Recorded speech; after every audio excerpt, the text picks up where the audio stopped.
Kick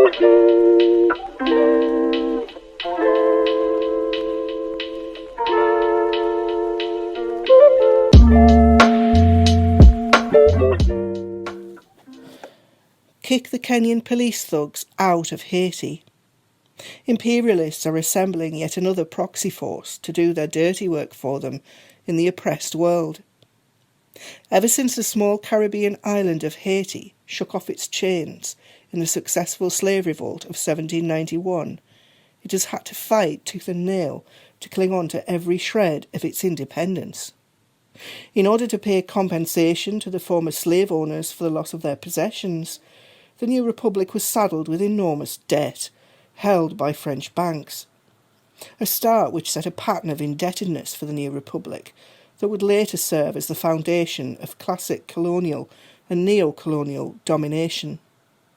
Indigenous industry and agriculture were undermined by the dumping of cheaper imported products, thereby wrecking the home market, and the political leadership of the country fell to an unstable comprador section of the bourgeoisie bribed to serve the interests of French or US imperialism in exchange for a few crumbs from the table.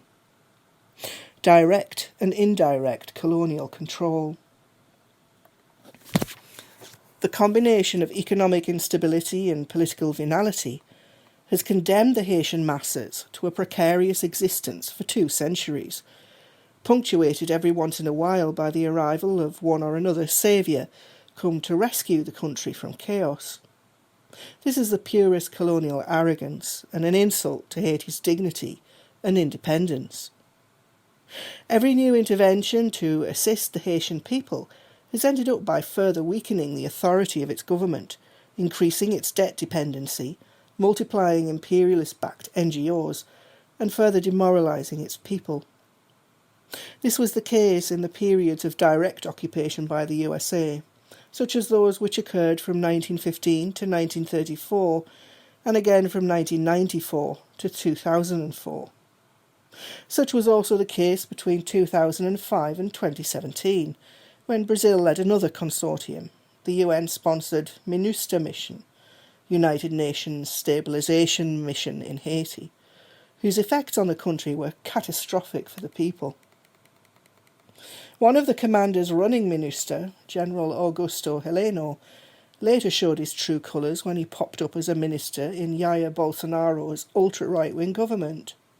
Most recently, Heleno stands accused of involvement in the 8th of January abortive coup that was staged by Bolsonaro's supporters when he lost the election.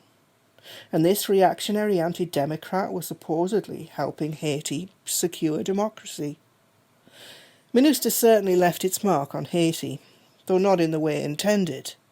Brazilian soldiers left behind them a trail of women they had raped and children they had fathered and abandoned, while some 800,000 Haitians were infected and 40,000 died during a cholera epidemic that was allowed to rage unchecked during the mission's watch.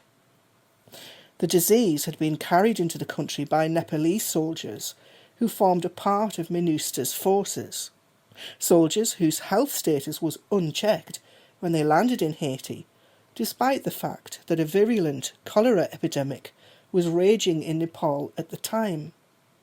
Besides the terrible toll in human lives, the epidemic had huge consequences for the economy, leading to a catastrophic drop in rice production and in exports. As Haitian economist and professor Camille Chalmers has pointed out, if they send a stabilisation force that produces this, they can't continue to talk about the United Nations as a space for fighting for human rights.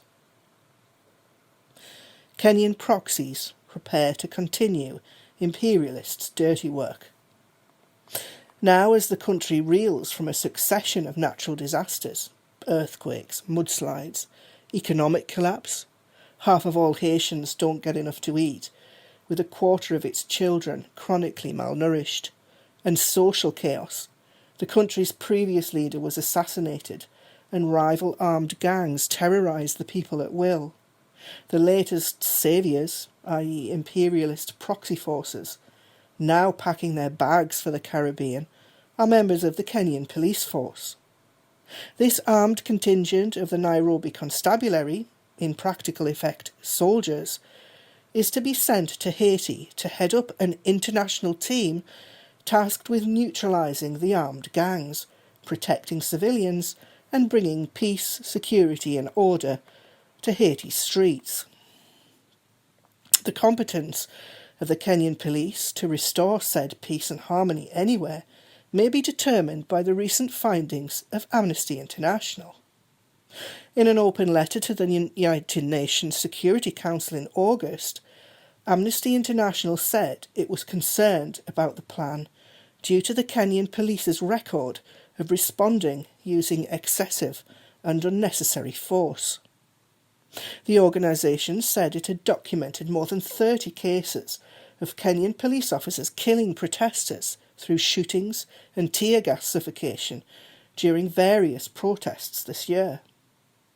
Amnesty has also accused the police of beating protesters, as well as unlawfully arresting and detaining them.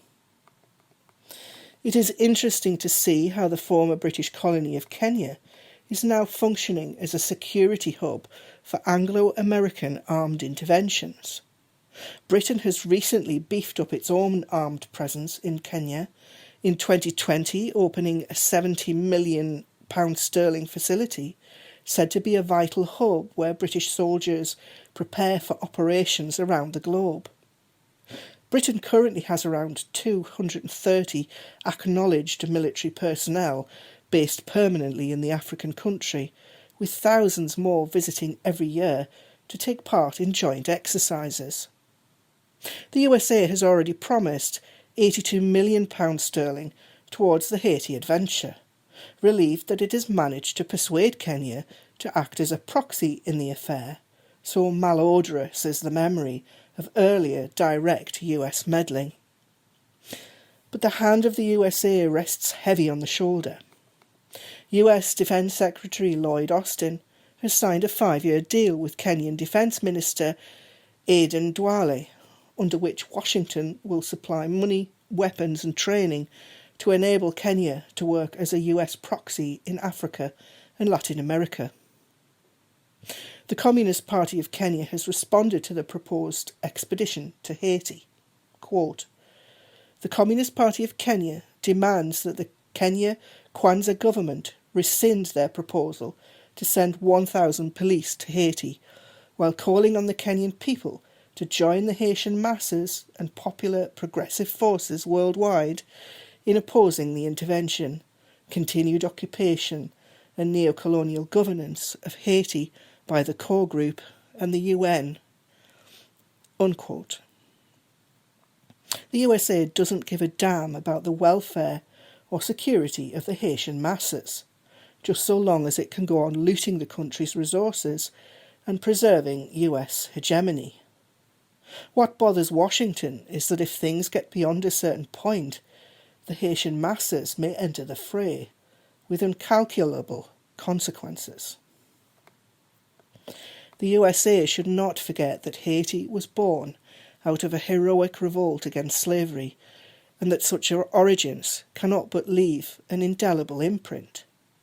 Since 1998, Haiti has cooperated with its socialist neighbour Cuba on a programme of public health, something which the Haitians seized upon, overcoming resistance from the government. The country has also benefited from Venezuela's Petro-Carib oil programme. Professor Chalmers has this reminder of how closely the historical anti-colonial experience binds together the peoples of the Caribbean. Quote, "You know the story of Bolivar, who came to Haiti and stayed here for 3 months, at a time when he was completely defeated militarily. He left here with weapons, ammunition, ships and soldiers, and wrote in his memoirs that without the presence of the 350 Haitian soldiers, it would have been impossible to defeat Spain." Close quote. Where Imperial Spain went long ago, may the Yankees soon follow.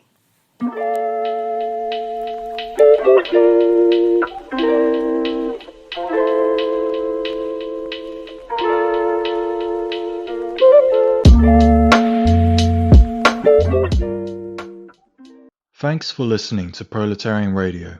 We aim to bring you the best Marxist analysis on current affairs, revolutionary history, and theory. Do like, comment, subscribe, and share our content to help us reach the widest possible audience. We are a small organization with limited resources, and we need workers' support if we are to grow and fulfill our mission. If you are able to make a one-off or regular donation, no matter how small, please visit our website at thecommunists.org and register as a supporter.